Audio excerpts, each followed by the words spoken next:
At 5:30, we're going to take a closer look at what's happened so far in the case against Crystal Rogers' ex-boyfriend and his alleged accomplice. Yesterday was full of bombshells in the courtroom. First, prosecutors claim the plan to kill Crystal was a family affair that started 2 weeks before her disappearance.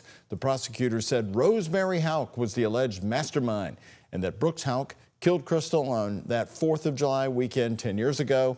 Rosemary Houck has never been charged. She is, though, called an unindicted co-conspirator. And next, the defense painted a different picture of what happened on Bluegrass Parkway, where Crystal's car was found. Houck's attorney said Crystal hid their shared car from Houck, and the Lawsons were just helping to pick it up. And finally, the defense is claiming that Houck was taking Crystal on a surprise date the last night she was last seen alive. And the trial is expected to last until July 8th. Joining us every night, of course, at 5:30 to talk about this Bardstown mystery is WHS 11 News legal analyst Nick Mudd. Nick's been with us for more than a year now talking about this. Now, Nick, let's jump into today with the former lead detective John Snow on the stand. You were very interested in the fact that they talked about that Brooks Houck continued text messaging and calling Crystal Rogers' phone after she disappeared. Yeah, I do find it interesting. I think the defense pulled a lot of that stuff out and showed that on the night of when she went missing, there were multiple calls. There was calls the next day. There were text messaging calls, I believe, to some of his family or some of Crystal's family members. I believe there was an aunt or someone that was a former policeman that she had called, and he even sent a text requesting, oh, another family member, do you have their number? I'm trying to get a hold of her. And the prosecution also wanted us to see those interviews with the detective of Houck actually recording the conversation he was having with police. And that is pretty unusual, isn't it, to see someone who's police call in, they're looking for a loved one that's disappeared, and someone is like taping the conversation.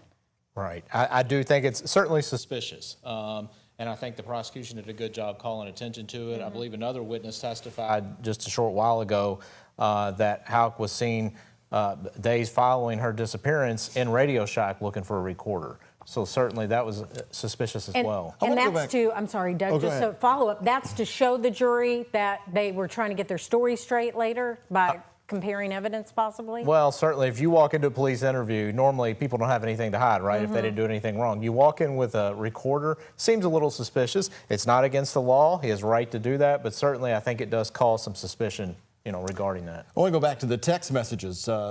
If I'm the jury sitting there listening to this, am I skeptical that, you know, if Brooks Houck were to be guilty in this case, would he just be doing this as part of the plan, continuing on just to look like he's calling her phone? Or is there a reason Steve Schroering brought this up that is good for the defense and Brooks Houck? I think Schroering, number one, he wanted to be the one to pull it out because the prosecution didn't mention it too much, but Schroering definitely brought it out to say, look, we weren't hiding anything, you know, Brooks was trying to look for her. He was calling her, and Schroering even brought out the fact that Houck and Crystal, you know, had disagreements, arguments in the past where she had just left the house and he hadn't talked to her for a few days. And I think that was important, something they brought out. But certainly the prosecution is going to paint that a much different story of, hey, this is a complete setup, especially when we got bringing in a recorder. You know, that's a little odd. Right.